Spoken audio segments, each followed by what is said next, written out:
The following program is being brought to you on the Voice America Business Channel. For more information about our network and to check out additional show hosts and topics of interest, please visit voiceamericabusiness.com. The Voice America Talk Radio Network is the worldwide leader in live Internet talk radio. Visit voiceamerica.com. The views and ideas expressed on the following program are strictly those of the hosts or guests and do not necessarily reflect the views and ideas held by the Voice America Talk Radio Network, its staff, and management.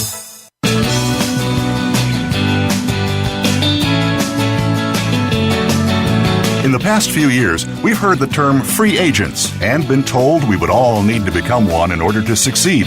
The recent economic structures have helped to promote this concept as reality. Where do we get the tools to take control of our career path in the present and future? Welcome to the Career Confidante with your host, Marie Zimenoff. Marie and her guest experts are here to provide you with the tools you need to move forward and achieve your career goals. Now, here is Marie Zimenoff. Welcome to the Career Confidante, and thank you for joining us today. Today we are covering another great topic here on the Career Confidante, and if you've been listening to the show, you know our goal is to help you take control of your own career. And many of you, even though you're employed, are looking for work. And we have a great treat for you today in our guest, Joni Holderman, who offers a fresh perspective on why we're not getting any results, why we're getting the dark hole of our resume, never hearing back. And Joni, I know that you have shared some information if you're on the webpage listening to the Career Confidante, you see the outline of our show today, and kind of shares that the job search can be depressing. And Joni is an Academy certified resume writer and a member of the Career Thought Leaders Consortium with a great background to help us figure out why we might be not hearing anything back or getting rejections. And so thank you today for joining us, Joni. Well, thank you for having me. Yeah. Now, you've written a lot of books and articles on resumes, and you've coined this term or catchphrase, I guess, that it's not you, it's your resume. So tell us a little bit about where that catchphrase comes from. It's not you, it's your resume.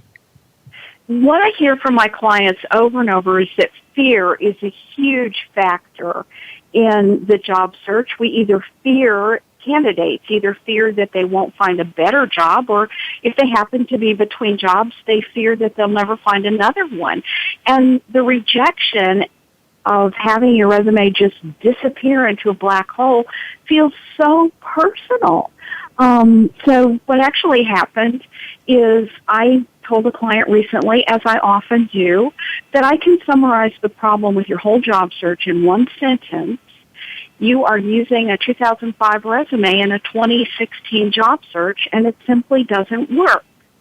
And the client replied to me that he had such a feeling of relief to realize that employers are not personally rejecting him. They're just rejecting this digital file, this piece of paper that's an outdated resume that's non-functional. Yeah, and things have changed a lot since 2005. Pardon? Oh, things have changed a lot since 2005. I'm sorry, I didn't hear you. Things have changed a ton since 2005. It's amazing, you know, a resume is no longer just a pretty piece of paper. It's a digital file that has to interface with software in very specific ways, as well as delivering instant impact for the human readers, the prospective employers. And the number one mistake I see on self-written resumes is they lack the focus, branding, and keyword optimization to make that candidate stand out. So, you know, your resume is literally a 6-second text-based commercial about why you are the best candidate for the job. And that's the part that I think employees, candidates are missing. And that's why the resume disappears into that dark hole. Yeah. And there's interesting that you say they've got to match the needs of both quote unquote readers, right? We have to match the needs of the system, the computer system that most companies use. And then we also have to appeal to that human reader. Exactly. So we're actually, when we create a resume, typically when you write a book or a magazine article, you're speaking to one audience, or even when you create a television commercial, usually they have a very targeted audience. The thing that makes resume writing so complex is that we have these two entirely different audiences, one of which is actually a machine, is a software system, and the other one, of course, is the human readers that will be seeing it. And that's a unique challenge. I actually have written books on many topics, have ghostwritten books on many topics, and I have to tell you, in some ways, resume writing is harder. Right, because you've got many different audiences, and especially if a candidate is unfocused in terms of their job search, then you're compounding the problem because it's hard to speak to many different audiences, even if you're very focused in your job search. Exactly. And, I'm to the point, and I'm going to assume that other resume writers perhaps are too, where I tell my clients, I can create a great resume for you for one job title. I can maybe create a great resume for you for 2 or 3 job titles, but honestly, if your resume says, I'm a great accountant, I'm great at marketing, and I'm a great astronaut, that prospective employer is going to see you as 33% qualified. Whereas if we focus on any one of those goals with your same work experience and skills, that prospective employer is going to see you as 95% qualified. Right. And that's so hard as a professional resume writer, and I know it's hard for my clients that they have to focus in so much because it feels like we're giving something up. It feels like we're narrowing our options. I was just working with an individual who's worked at a small organization, worn many different hats, and now is looking at some bigger organizations, and they are not going to really add value with all those hats. They want to know, can you do HR? And if you can do HR, they don't really care that you've managed facilities or managed some other kind of program. They just want to see the HR work that you can do. And of course, for someone with 25 years of experience, that seems like you're leaving a lot out, but you're just telling the story that makes sense to the person that's reading it. Totally. I totally agree with you, Marie. That's why you're so good at this. Employers today, executives today, are trained that they can achieve a competitive advantage for their company by always hiring the most highly qualified expert for each opening. So if they're hiring an HR person, and all they want to hear is HR, in their mind, the most highly qualified person is someone whose focus has always been HR. And in that sense, it's like any other message that we're exposed to today. We used to read books, and now we read 140 characters on Twitter. And so the message has to be more focused. But I want to back up because I think you touched on something that's really important intuitively. And I see this over and over with very intelligent people who are very good problem solvers. If we're not getting traction on our resume in the first, month or two, our impulse is usually to cast a wider net. Oh, okay, I need to broaden my focus. I need to make a generic resume, or I need to make a resume that's focused on 3 different specialties instead of just marketing or just HR. But the truth is, yes, you can use that resume to apply for a lot of different jobs, but you probably won't be one of the top 10 candidates for any of those jobs, and that means it translates into 0 interviews. Right. It is very counterintuitive. to be more focused and thinking that more focus is going to help us. And I'm guessing that these are some of the things that you see as different between a resume in 2005 and 2016. What other differences have come about in the last 10 years for resumes? Oh my goodness. One from the very difficult to the very simple, one of the simple ones is just formatting. And part of that is almost, I don't want to say a matter of fashion, but it's sort of what we're accustomed to. It used to be even 5 or 7 years ago that executive resumes were black and white.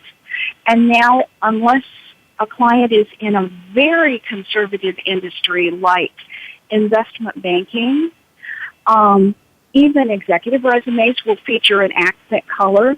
Resume research with eye tracking technology has actually shown that the prospective employer, the human reader, will spend more time on a resume that has an accent in a single color. Not in multicolors, but in a single color. So that's a huge factor. And of course, the keyword optimization. We can't get away from the ATS, the applicant tracking system. So I personally believe that adapting to it and learning to leverage it as part of the job search, as just one more tool that we use, is the best tactic to pursue.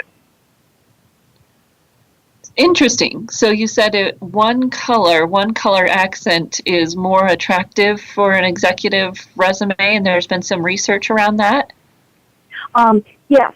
Actually, I believe that is the same research that a prominent resume company did with eye tracking technology. And what they found was really, with human readers, there were 2 factors that increased the amount of time that a human reader spent on the resume. One was generous use of white space. So not having a resume that's too cluttered or too busy. And the second one was, again, the use of a single color. Now, what's interesting is I don't mean shades of a single color, like, pink, rose, red. No, just the red. They also found that once the resume started using multiple colors, that was almost a distraction, and again, the humans stopped paying attention to the content and actually spent less time on the resume. And don't get me wrong, I have clients who are somewhat conservative, who are executives and would prefer not to have a color on their resume, and that's fine, but certainly for every professional resume that I prepare, I go ahead and put color on it, and they perform very well for clients. Yeah, and that's always our challenge, right, as resume writers or as professionals in the job market, is that we have to consider our audience as well as our brand when we're making these decisions, because there isn't one right answer, that we all need to use color or that we all use only one color, or that, there aren't as many rules as we would like there to be, because it's marketing. And so our brand really is true.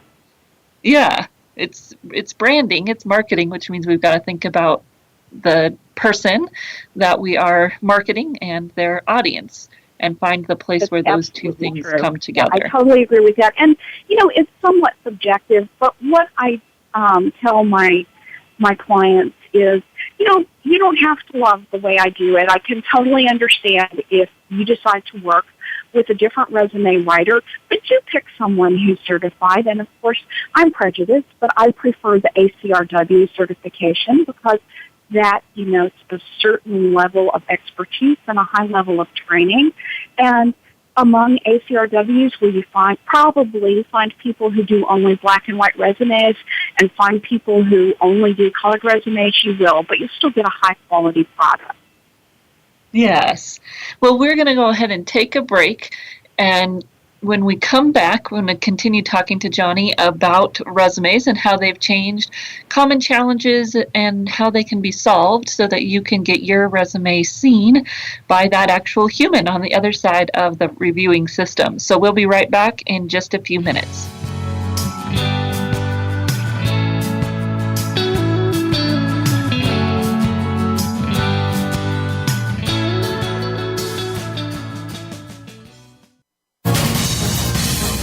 Voice America Business Network, the bottom line in business.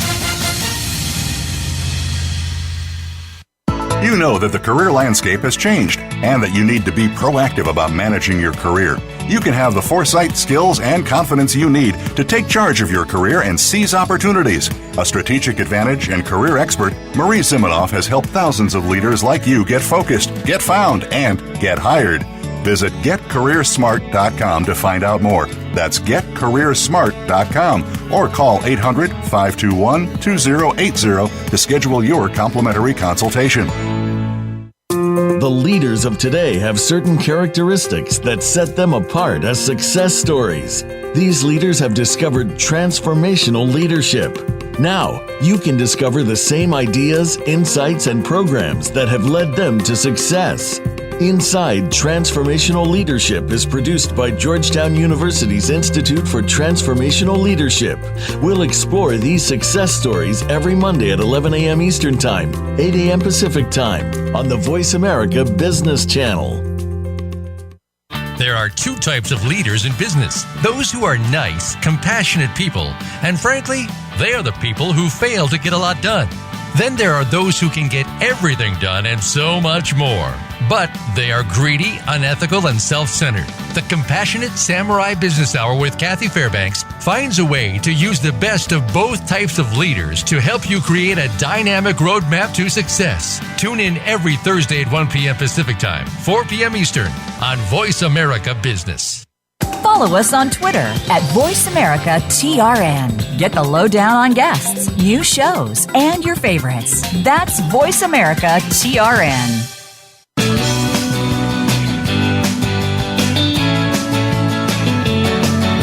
You are tuned in to The Career Confidante with Marie Zimenoff. If you have a question or comment for Marie or her guest today, please call 1-866-472-5790. That's 1-866-472-5790. You may also send an email to marie@astrategicadvantage.com. Now, back to The Career Confidante.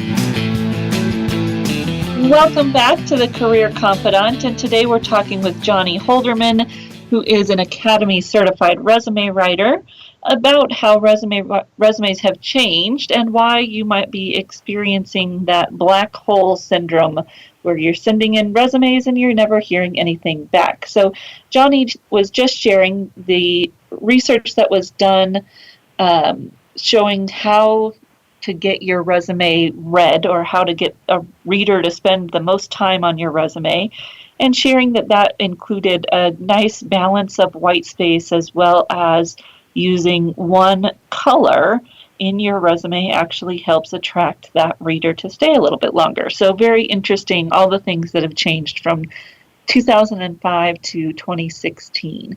So Joni, tell us a little bit, what are the common challenges that you see people facing in their resumes, and how do you suggest that they solve some of those challenges? Oh my gosh, Marie, there are so many. Nearly every job seeker has some problematic aspect of their professional history. So the first thing is, don't even feel bad about that. Everybody's got that little bobble somewhere. Maybe they've never attended college, or they attended college and never attained a degree. For some clients, there's a period of unemployment. Perhaps they're even currently unemployed, which can be its own challenge. Some clients have changed companies more frequently than they would like. Some candidates have been with the same company for 15 years or longer, which can pose its own challenge. Many people I speak with are concerned about the very real prospect of age discrimination in the hiring process, which we know is illegal, but we also know is all too prevalent. And then on the other hand, younger candidates are concerned about maybe a lack of experience in the workplace, or maybe a candidate is switching from one industry or one functional area to another, is going through a career transition. The good news is that any resume challenge you face has been confronted by many other job seekers in the past. And the second good news is that in the resume industry, we have multiple well-established solutions to overcome any challenge. Our role as professional resume writers is simply choosing the best solution for each client's unique situation. Don't you agree, Marie? Yes, well, and for individuals to think about it that way, that you're allowed. I think that you think there's rules when you're out there in the wild world of job search, but really you're allowed to do within reason to do things that market you for a position. You don't have to give every little detail that might get in your way, and you can use some marketing strategies to market yourself, right? That is so true. You are totally allowed. And you know what? We're all human, and we all make little mistakes. After all, Marie, I love that correlation with the marketing strategy because, Coca-Cola doesn't pay for multi-million-dollar commercials that say we have a ton of calories and we cause tooth decay. And nobody would expect them to. They only tell us the positive aspects of Coca-Cola when they're marketing their product. And that's exactly what you and I do for candidates when we're creating their resume. Yes, I always tell people that they're writing a commercial, but it doesn't need to be a pharmaceutical commercial. I love it. It's so great. Right. All of those wonderful side effects we don't need to put into our resume. And that, I'm sure there are some specifics that you share there in terms of what they might need to do. Is there a few strategies that you would share with people today? There are a number of them. And of course, Marie, as I'm sure you know, the resume industry is not one size fits all. That's why we write a unique resume for each client instead of, just running off copies of a template.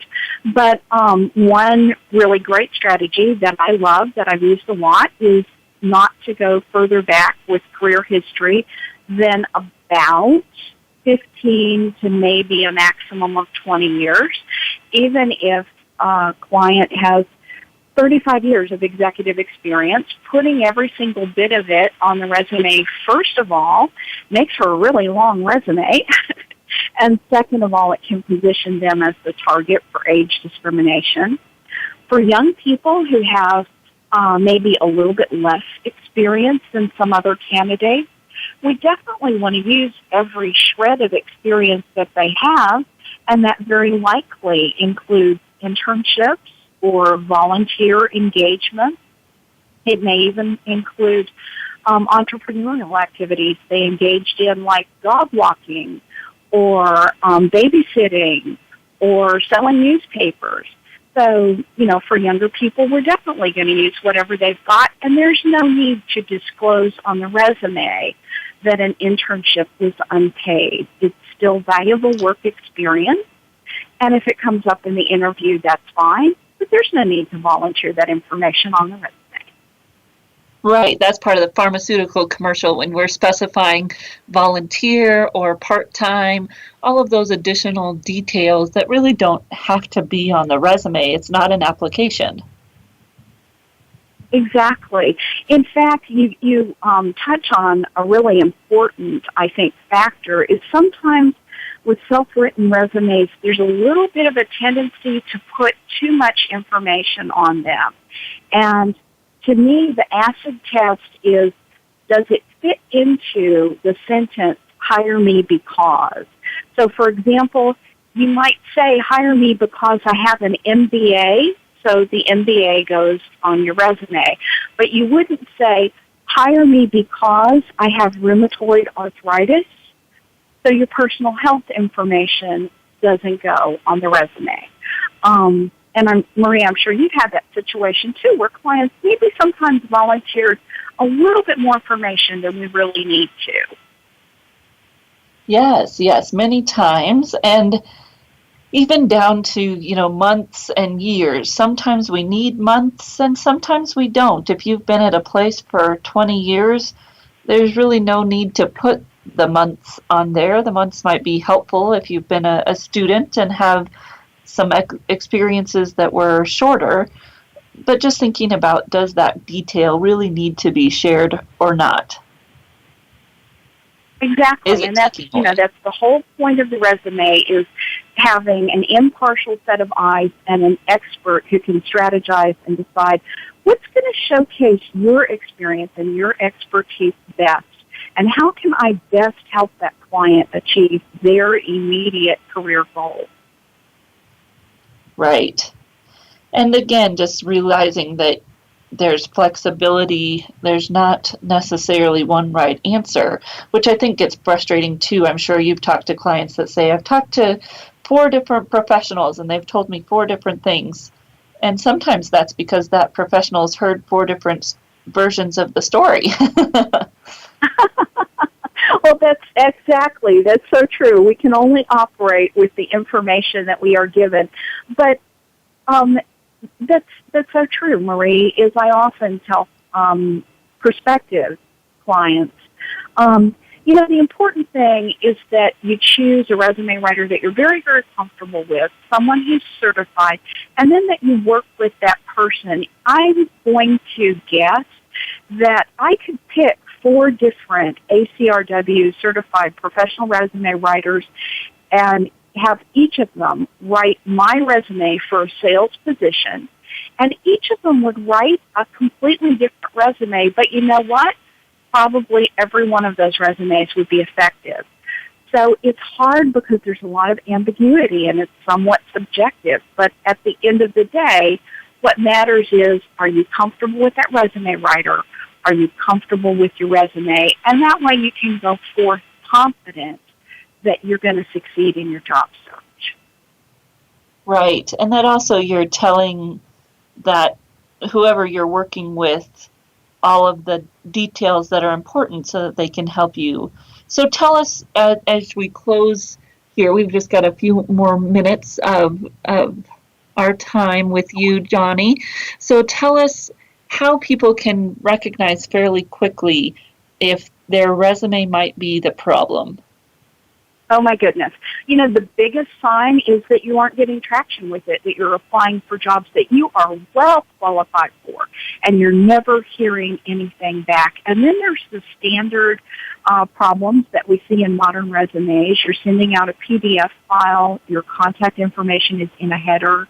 Your dates are to the left of your company names and job titles. But really the biggest thing is, do you have a clear focus? Is there a branding message that hits the prospective employer right in the face as soon as they look at that resume? And if the answer is no, that's your problem. But the good news is, it's not you, it's your resume.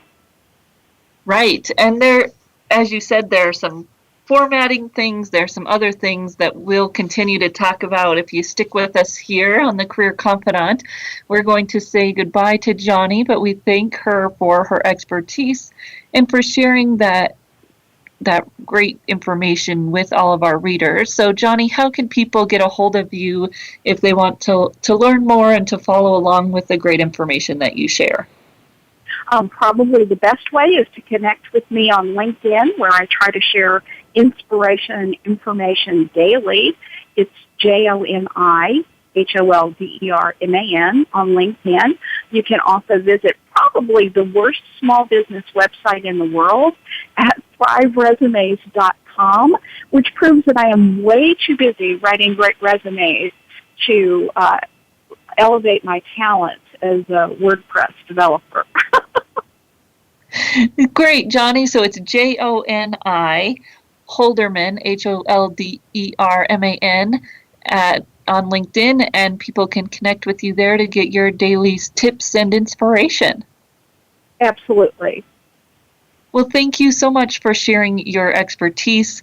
And if you're listening here to the Career Confidant, don't go away. We're going to continue to share some great information with you when we come back from our short break. But we'll say goodbye and thank you again to Joni.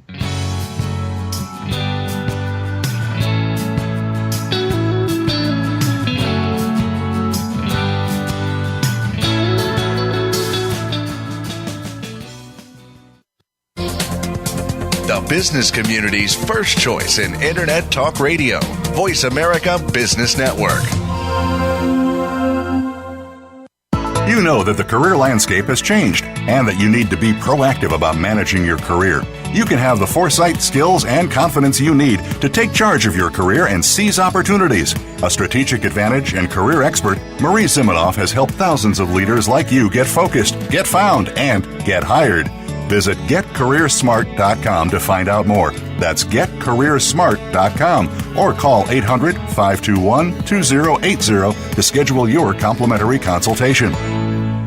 You have a message. You want to share that message. You want it to be social, to go viral, and spread across the planet. But how do you get started? Tune into Amplify, featuring host Ken Rochon. This show is here to help you take that message and channel it through the most effective marketing techniques to not only be successful, but have a positive impact on the world. Tune in live every Tuesday at 5 p.m. Eastern Time, 2 p.m. Pacific on the Voice America Business Channel and get amplified. Are you a business innovator or are you just sitting on the sidelines? Tune in every week for Coffee Break with Game Changers, presented by SAP. Host Bonnie D. Graham talks to a cross-section of the movers and shakers who are leading by example. They will share best practices and innovative ideas to keep you thinking and moving along with the best. Join us for Coffee Break with Game Changers, presented by SAP, Wednesday mornings at 11 a.m. Eastern Time, 8 a.m. Pacific Time on the Voice America Business Channel. Voice America Business Network, the bottom line in business.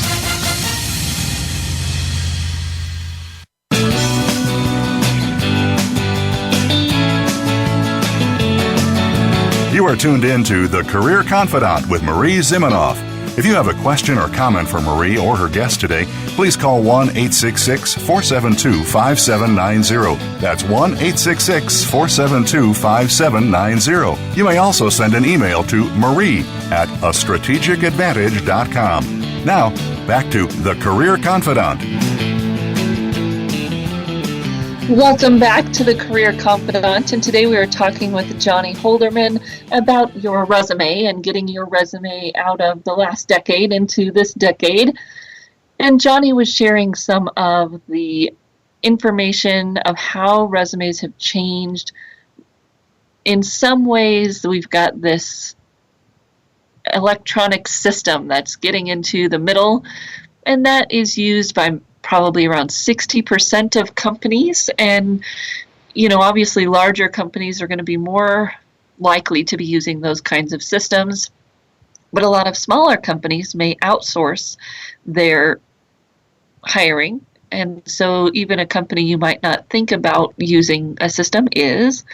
A lot of times you can tell that a company is using a system because you're redirected when you're applying to apply to a system that requires you to type in the information, key in information, and or upload your resume. And we tend to give this system a little bit more of the blame than perhaps it deserves. Yes, that may be the reason, especially if you're getting automated rejections. However, you can also get automated rejections if you are not following the directions. It may not necessarily be your resume, it may be the way that you're approaching the system.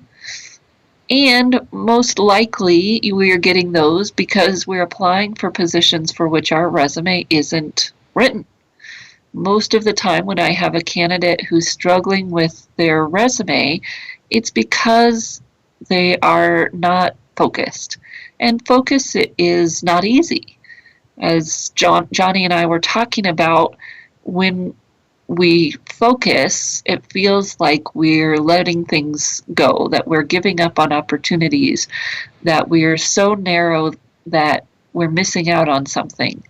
But the truth is that a good focus helps you know where you're going with your search and be more proactive in that search and perhaps do more than just apply online. And a good focus is critical if you're applying online, because those positions are, as Joni said, being targeted by people who have the specific experience the position is looking for. And if we aren't targeted and focused, there's no way we're going to look like the most qualified person for that position on paper. All that person has to go on is the paper. They're looking at it quickly. Even when it gets to a human, they're looking at it for 6 seconds. And so they need to see that if you're applying to an HR position, you have HR experience. And honestly, they don't care much about the additional things that you can do unless it's relevant to their position. They know that there's other things that whomever they hire will be able to do, but they're looking for that square peg, square hole, get someone who fits the need, and then of course they know there'll be other wonderful skills that whoever it is they hire brings. So we're usually trying to oversell ourselves perhaps and share all the wonderful things we can do, when really it's more about focusing in on how you address that person, that company, that position's pains and needs. Now, I've seen a wide range of conversation around what percentage of the requirements you need to apply for a position. There's an article going around recently how you can get a job if you only have 30% of the requirements. However, read that article closely. It says that you can get a job with 30% of the requirements if you network into that position. If you're expecting to be pulled out of a candidate pool online, you need to have many, many more. I would say most recruiters are going to say 75 to 80% of the requirements to get a job that you apply to through the internet, blind. They don't know you. They're just looking at your resume. And in fact, probably in today's world, having even a higher percentage of the requirements is going to be necessary because it's getting more and more competitive. Does that mean that you cannot get a job that you have fewer of the requirements? Not at all. It means you'll have to job search differently. More networking, talking to people, getting your foot in the door through those types of activities versus applying online. So some of the other things that Joni shared about our resumes was some research about how you get your resume read. And we talked about this, maybe almost 2 years ago when we had Cheryl Minnick on the show. This research is getting a little bit old, I guess, but I think it still holds true that your resume will be looked at more time if it has a good balance of white space. And as Joni had shared, also looking at one color. It's interesting that most of the time people highlight the white space requirement, if you will, not necessarily the color. So that was interesting for Joni to bring up. So let's talk about white space. I see some resumes where there is a lot of white space, and that can be just as bad as not enough. It is a balance. Looking at it with your eye, does the white space help your eye read through the page, or does it make the page look blank? That can be just as much of a problem as no white space. Typically, we want to use the white space in the page, not around the page. So having 1-inch margins all around the page is not necessarily a good use of our white space. Most of the time I use 0.7 or 0.6 even. I don't go below 0.6 margins because when you do that, it can cut off in someone's printer, and that's not a good use of space either. But think about that. How do I best use my white space? Really, it's within the text to help people read it quickly. So the study really shows the difference between paragraphs and bullets, and the fact that when you use all lengthy paragraphs, people don't really read anything because it's too overwhelming. So we want to use a balance of some short paragraphs for less pertinent information, maybe the things that everyone will have. So think about the qualifications that everyone will have. They're necessary. You need those words in your resume, but they're not necessarily outstanding. Those can go into a short paragraph. And then you use bullets to tell your specific accomplishment stories, which Jan Melnick did a wonderful job sharing some strategies for getting out your accomplishment stories earlier in July. So you go back to that session in July with Jan Melnick and she'll tell you about accomplishments. But you use the bullets to get those accomplishment stories in some space around those bullets so that they're easily identifiable, and you're making those short-ish. They don't necessarily all have to be one line, but they're short and crisp and clearly specific value add stories. Now, if you use a big, huge, long list of bullets, which I'm going to say is somewhere around more than 5 or 6 bullets, you diminish the value of your bullet. You cancel out its effect. When everything is bulleted, I don't know what you think is most important. A bullet is supposed to tell me that this is important, and that means that not everything can be bulleted. In our business, when we see a resume that is all over bullets, we call it a polka dot resume, and we don't need all those polka dots on your resume.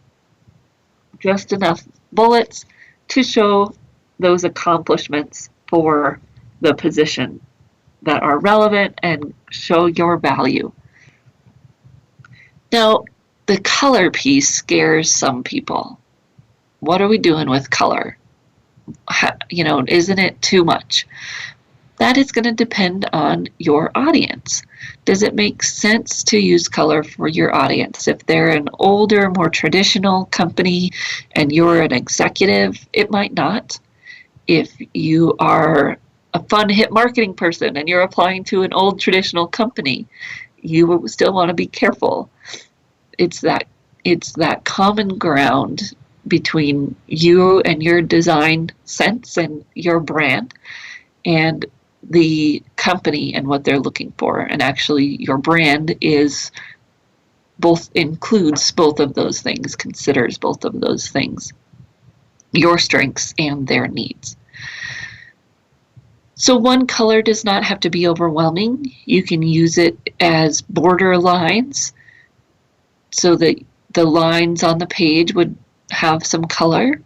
You can use it for the bullets on the page. You could use it for some of your symbols that you're using in between items on a list or whatever that might be. You can use it for text. I tend to be careful using color for text, realizing that if my person is printing it on a non-color printer, how is that going to look? So I'm very careful with any light colored text. Dark colored text can be okay because, of course, when someone prints it, even if they don't have a color printer, it'll probably print okay. But you want to consider all of those elements. Color is not going to mess up an applicant tracking system at all. Lines are not going to mess up an applicant tracking system at all. If you're using the border function in Word, they will stay where they are. They'll be look nice and neat and give your document a modern design. Graphics, of course, will not go through an applicant tracking system, as we've talked about before, but that doesn't mean that you need to worry about not putting them on. They just won't go through the applicant tracking system, but they'll still be there when that HR person goes back to review your resume as it was uploaded, which most of the time that's what they're going to share with the individuals on their team. So we're going to take a short break here and we'll come back and talk more about some of the strategies that Joni was referencing that you can use to address some issues in your resume. All of us have issues in our resume, whether that's a gap or a demotion, or maybe we are higher level than we want to be. So we'll give you a few hints at a few of those issues and close out here with our resume show, giving you what you need to make your resume shine here in 2016. So we'll be right back in just a few minutes.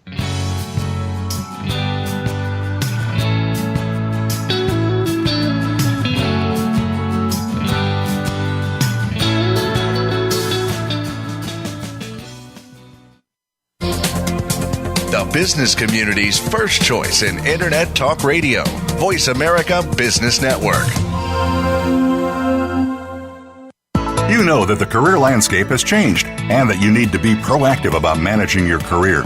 You can have the foresight, skills, and confidence you need to take charge of your career and seize opportunities. A strategic advantage and career expert, Marie Zimenoff has helped thousands of leaders like you get focused, get found, and get hired. Visit getcareersmart.com to find out more. That's getcareersmart.com or call 800-521-2080 to schedule your complimentary consultation. Effective leadership is what will propel the world, organizations, and businesses through a range of dynamic changes. How do you keep up with these changes, build skills, and lead effectively? Listen for Innovative Leaders Driving Thriving Organizations with Maureen Metcalf. Maureen offers tools and engaging guests who are leaders in their field. With each week, you'll work on and improve your skills to lead with confidence and drive your organization's success. Tune in every Tuesday at 2 p.m. Eastern Time, 11 a.m. Pacific on Voice America Business. Many industries have been revolutionized by technology in the last decade. Books, music, TV, communications, and now it's happening to our money and the way we pay. Tune in to Breaking Banks with Brett King for a look at how technology and customer behavior will bring about more changes in banking in the next 10 years than in the last 200 years. Listen every Thursday at 3 p.m. Eastern Time, noon Pacific on Voice America Business Channel or on AM 1160 The Voice. You'll never look at your bank account the same again. When it comes to business, you'll find the experts here. Voice America Business Network.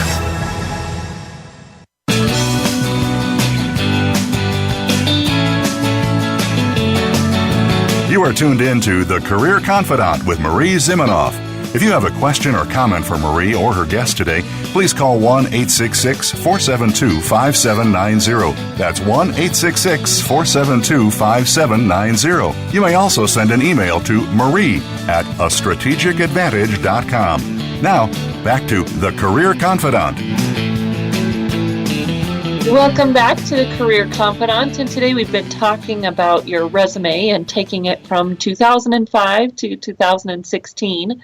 Talked a lot about systems and how systems may be getting in your way, but don't play the blame game in that application. There may be other things that are going on. The number one issue is focus. So let's talk about that. When you are sitting down to look at your resume, I want you to gather job descriptions that you are applying to, want to apply to, have applied to, and put them into some sort of categories. Group them with other like job descriptions, if you will. And you should have a resume that specifically addresses any of those piles. So if you're applying to HR positions in larger companies and general manager or office CAO, senior executive administrator type of roles, then those should be two different resumes, one that is highly focused on HR and one that shares the more general overall administration types of things that you would do for that smaller organization who's going to hire a COO or I guess it's called Chief Administrative Officer, CAO type of position. They cannot be the same resume. So get together your positions and really think about your audience as well as the type of position and how you can make your resumes as specific as possible to those two things at what I call your what and your where. What are you doing in that job, and where or who's your audience? When you have those two things in front of you, then you can look at your resume and be harsh, go through and think, does this apply to that job? Does this demonstrate a skill that this job is looking for? You've looked at the positions, you know what skills they're looking for, whether you've highlighted or underlined or whatever it is that you use to help yourself really dig into what are they looking for. Then you're going through that resume and really being critical of each sentence, maybe even down to the word level, but you can start at the sentence level. Does this accomplishment, does this duty in my job matter for this future job? And be very careful with duties. We want to minimize kind of that responsibility language in our documents. That's not going to be differentiating. You can work those into accomplishment statements as much as possible, and you shouldn't really worry about putting any responsibilities or duties on there that aren't relevant to the position that you're targeting. Now, if you're career changing, you might have to take a little bit more latitude there and show some things that you were doing at your other job, even if they are not 100% relevant, but you want to target it as much as possible. Then, of course, when you're looking at a specific position to apply, you can make some little adjustments to target that document. It shouldn't take you that much time because your document overall is focused on a specific what and a where as much as possible from the beginning. So that's your number one first thing to check with yourself and try to be as honest with yourself as possible. Are your documents focused? If you're applying to a position, is it clear right away that you are 90% qualified for the position? Again, if you're applying online, we've got to have that close match. Second issue that most people have to deal with is some kind of gap or unemployment. So first strategy here is to not feel compelled to have to share months with every position. If you don't share months, you don't need them on any position. You want to stay consistent there. If you've had long histories at each job and maybe 6 months or so gap in between, it really doesn't matter. The hiring manager does not need all of that detail. Take off those months and see what it looks like. If you feel like hiding those months is untruthful, then it may be. We don't want to stretch that too far, but most people who have a good deal of work experience do not need the months on their resume. If you've been unemployed all of 2016, so the last date on your resume is 2015, then you might think about some other ways to fill that gap, either school classes you've been taking and or sign up to take at the moment, volunteer work. You don't want to waste too much space on the page with those information unless you're doing a career change and that education is helping you to move into the new direction. If you're simply showing that, hey, I've been doing something, that doesn't need to take up too much space on the page. We want your experience, that relevant experience, to take up the most space on the page. Tell people what you're doing, otherwise they're going to assume the worst. They are going to assume the worst if you don't give them something to go off of. Other thing with being unemployed or having a gap, if it was a while back, and even maybe it was 2 years, but it was 10 years ago, you don't need to worry about that. If someone is worried about it, they'll ask. An application will ask you to cover every time period perhaps, but on a resume you don't need to. So I work with quite a few individuals who had a gap back in 2008, 2009 when the downturn happened, and if you've been employed in multiple positions since then, which most people have been, thankfully, there's no reason to feel like you need to address that gap if you didn't work in 2009, let's say. So don't worry about all those little gaps all the way back. No reason to put why you left or that you were laid off or fired. None of those things go on a resume. You'll have to worry about how you're going to speak to that when you fill out that application. So we are on a repeat show next week for Labor Day. I hope you enjoy your Labor Day holiday.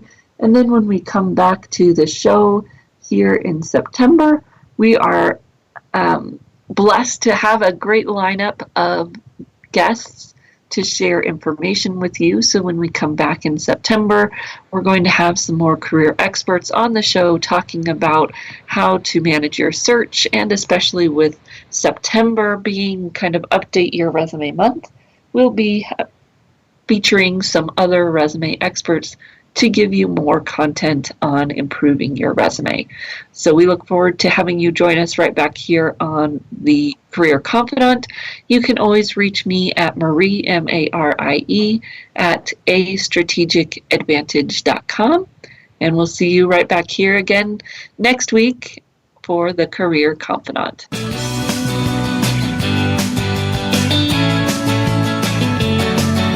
Thank you for listening to The Career Confidant. Marie Zimenoff will return again with another terrific guest next Monday at 6 p.m. Eastern Time, 3 p.m. Pacific on the Voice America Business Channel.